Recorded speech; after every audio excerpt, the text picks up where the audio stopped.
クリスチャンの寄り道をお聞きの皆様、こんにちは。モーセ・デニシ・ヒカルです。今日は私が体験した困難の中から助けられたお話をしたいと思います。私には3人の子供がいます。小学校3年生と1年生の女の子、そして保育園の年長で来年小学生の男の子です。名前をダビデと言います。今日はこのダビデが生まれた時のことをお話ししたいと思います。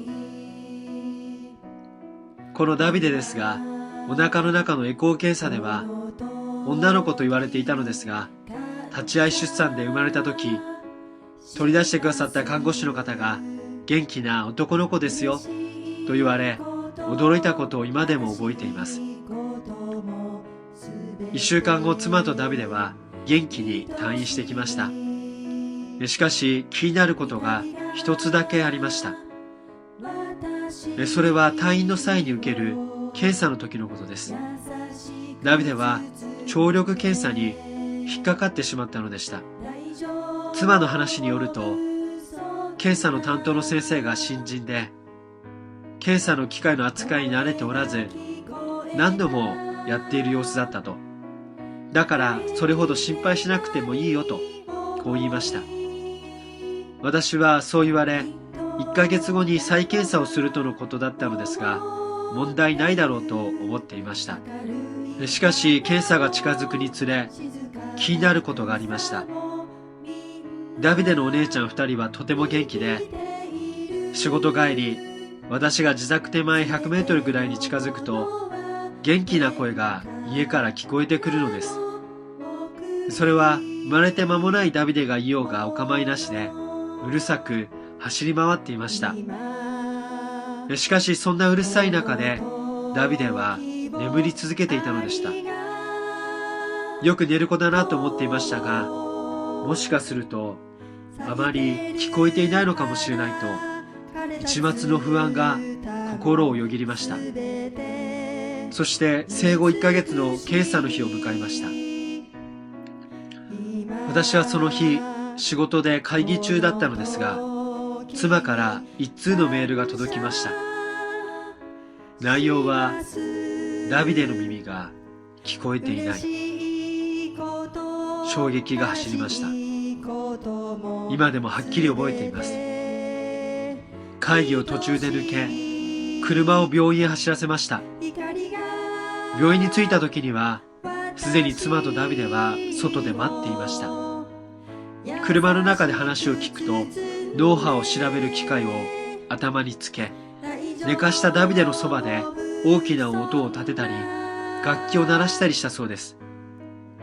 しかし目を覚ますことなく、脳波も反応しなかったそうです。ダビデの耳は全く聞こえていなかったのです。この1ヶ月、そしてお腹の中にいる時からダビデに向かって話しかけていた私の声は何も聞こえていなかったのかと思うと、心臓を握りつぶされるかのようでした。自宅に戻りましたが、妻に声をかけることができません。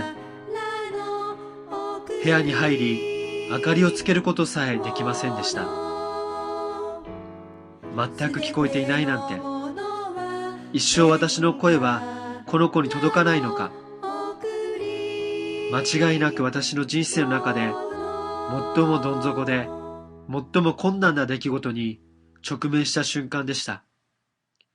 医者には治らないと言われ、私が世界一の富を持っていたとしても、ダビデの耳を治すことはできないのです。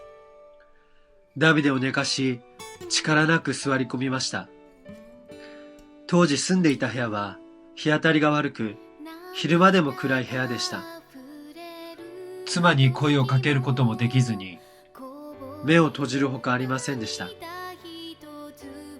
目を閉じるとそこは真っ暗闇で、本当にその暗闇に引きずり込まれ、底なし沼に沈んでいくようでした。しかしそこで私は、その暗闇の中で一人の人の姿を見たのです。それは十字架につけられたイエス・キリストでした。私はその瞬間、希望の光を見出しました。なぜイエス・キリストが十字架につけられた姿を見て希望を見出したか。それはその意味を思い起こしたからでした。イエス・キリストの十字架。それはイエス・キリストは神の子であるにもかかわらず、そして何一つ悪いことをしていないのに、私たちの罪の身代わりとなり、病を負い、苦しみを担われ、十字架につけられて死んで3日目によみがえられた。そしてイエス・キリストを信じる者は罪が許され、病から苦しみから救われる。そして私はそのことを思い起こし、イエス様はこのダビデのためにも十字架の苦しみを引き受け、死んでくださったんだ。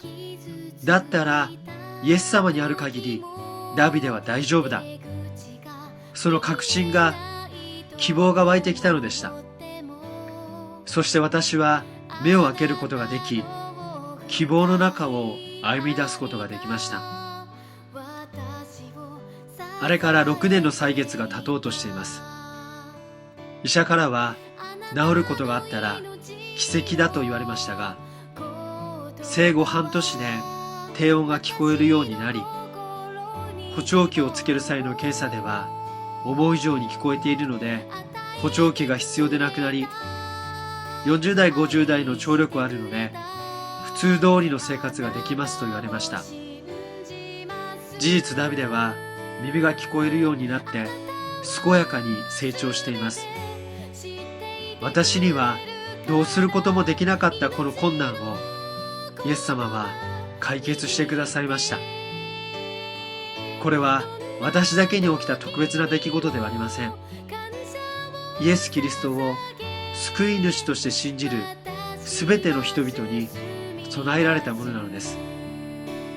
あなたのその困難も必ず解決するでしょう。ぜひ一度教会に遊びに来てください。お待ちしています。最後まで聞いてくださってありがとうございました。